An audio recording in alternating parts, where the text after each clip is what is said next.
Hi, I'm Debbie Jade. Welcome to my channel of what to do on new moon, what to do on full moon. All of these times that I come and visit you are direct channelings from our deities of what they would like you to know for this particular time at the new moon. And this new moon is in Pisces. It is a time that's reflective because we're going into the spring equinox very shortly. For those of you that have just celebrated Mahashivatri a couple days ago, the energies of the earth were so aligned that if you were able to stay up even for that 24 hours and sit with your back in alignment, the energies of a high would come and the energies of low, celebrating and honoring Lord Shiva. But now with new moon in Pisces, of course we know Pisces are the fish, and I actually have quite a few relatives and friends that are Pisces. They're very, very kind people, very much philanthropists. Really, I find them to be very considerate and kind and focusing on the good of the whole. And I'm very glad and lucky to have so many of them in my life. So what we're going to do for this particular new moon is we are going to focus on the relationship with a partner, if you have one. If you don't, the relationship with yourself. Of course, you say that every time, Davy. Well, the most important thing is to focus on ourselves. Because with all the busyness of the world these days, even more than it was a couple of years ago, as I have shared previously and consistently in this year, we need to slow down. Last year was preparing us to remember how to slow down. And this year is to implement that. Why? You'll just feel better and more centered. So what I want you to do is I want you to get a candle. First and foremost, the color that would be the very best would be yellow this time. Why? Because it's a precursor of spring. It's also for the chakra that is connected with that color, for, you know, the solar plexus of bringing things to fruition. But first, before we bring things to fruition, we must have them be in the dark and be quiet. That is the purpose of the couple of days of dark moon before we go into the crescent moon. We've got to get to that place of meditation. Now, for those of you that watch my videos, or you also come into the teachings and listen to the teachings and any teachings, every teacher, every yogi, everyone will ask you to learn to be silent. It's easy by doing the silence, by just closing your eyes and even listening to this background music. Now, I'm not going to sit here for 7 minutes in silence, but this is what I encourage you to do. And then something I've asked for those of you that come is to just hold yourself. You don't have to necessarily wrap yourself tight, but just gently rub your, and pat yourself as if you were rocking very quietly. And do this for 7 minutes.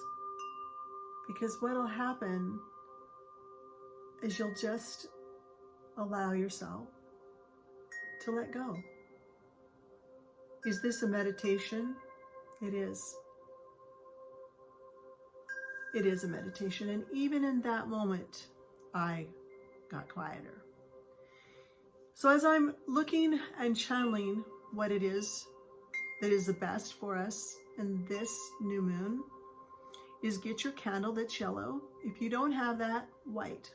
I'd like you to get a chime candle. I've showed you they're the tinier candles. It's about the size of my finger, okay?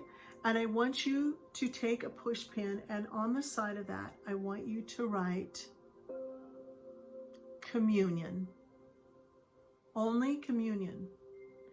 Because as it lights, and as you light this candle, you're going to ask these deities to be with you with this light.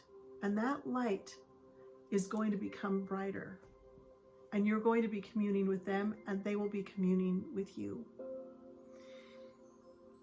If you want to put an oil on this, I would say if you have frankincense, that's a good one. For those of you that know what clariderm is, then please use that because it has frankincense. And otherwise, if you don't have either of those, please get olive oil. Buy a little tiny bottle of olive oil that's extra virgin olive oil that appeals to you, that's made and brought from Italy, and use that, put it aside so you at least have some sort of oil that you always use for your candle work. Put a little bit of that on your palm, any of these, or you can use the mixture of these. Please don't get caught up in which one do I have, I don't have it. For the longest time, I simply used olive oil, the best I could get. Now I got a smaller bottle because that way it would maintain its glory, you know, and I just put it in a place where I have all of my altar things, and I have a little apothecary area. I put it there. Put that on the candle from the wick to the base. Hold it, rub it, and then just go stroke it down 3 times from wick to base. And then what I've been teaching you is to hold it to your head with your thumbs here, and just focus so it's on your third eye, and asking for a blessing from the goddesses and the gods, those who you will pray to, and then blow on it. When you're blowing on it, what you're doing is you're adding your life force to this candle. When you're done with that, then put it on your little candle holder. And before you decide to commune, before you light that, I want you to consider what it is by closing your eyes and rocking yourself again. What is most important? Now, when you get to this really quiet spot with your eyes closed again, there'll just be one word that comes to you. And that is the word I want you to focus on when you light the candle. Again, invite your deities, your angels. Is there a particular angel this time? Yes, Raphael we're working with a lot, but you can invite your guides and angels always. Is there a deity? Yes, Bridget. But if you are with Hindus, it would be Saraswati, or you can actually ask Kuan Yin as well. It doesn't matter one way or the other. You can also ask Mother Mary. The one that you feel the most connected to is the deity, the goddess that you will want to invite.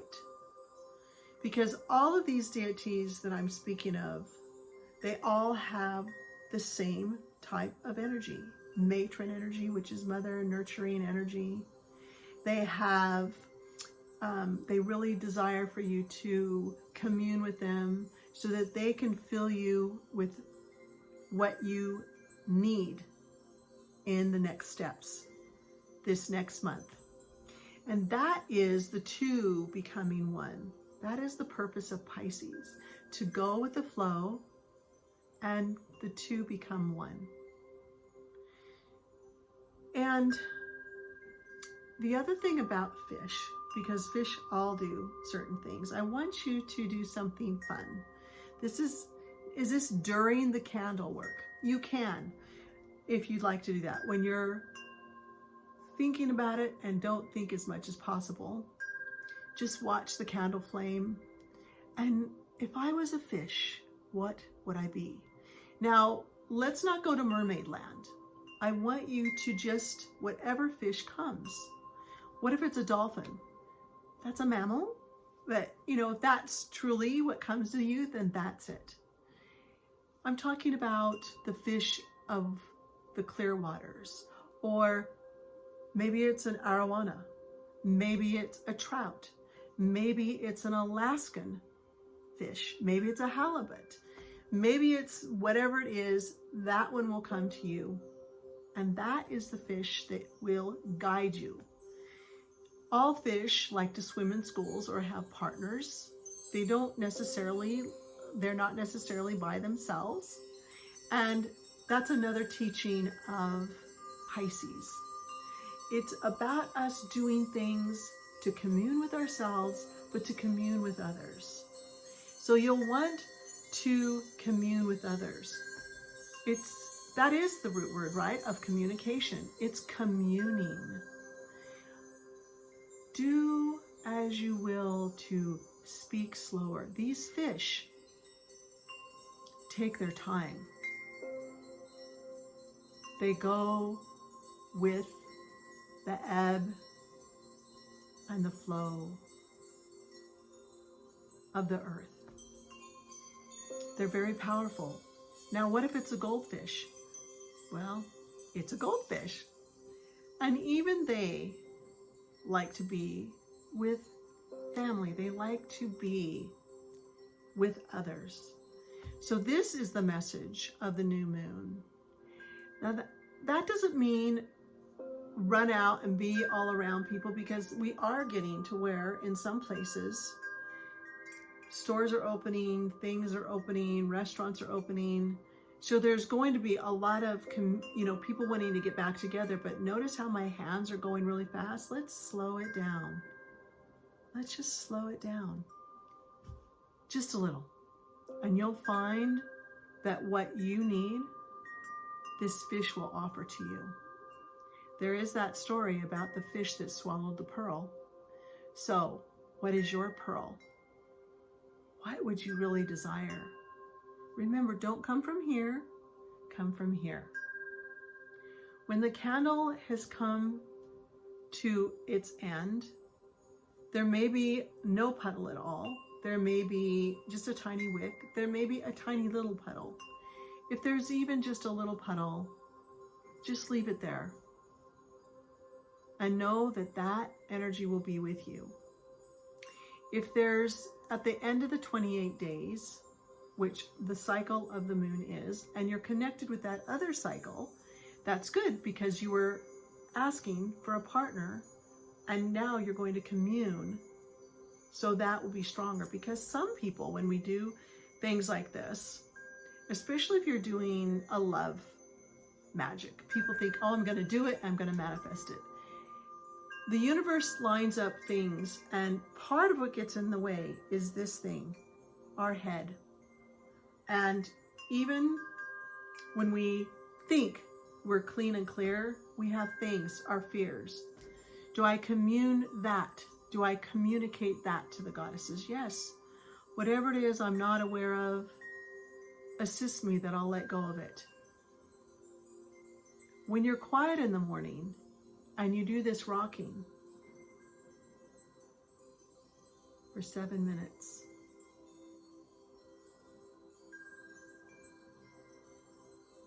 you'll find peace, and you'll open yourself so that you can receive all that you desire. For we all want different things, and at the end of this, the majority of us want the same thing, and that is simply to be loved, to have peace, and to share that. So, have a really beautiful new moon, and know that your meditation will be coming tomorrow. Like, subscribe, come into the group, which is Purifying Your Spirit, and thank you for every single time that you view these, because as channelings, you will receive something different every time you watch them. Be blessed and be well, and thank you for all of your many, many prayers. It's helped me to be better and better.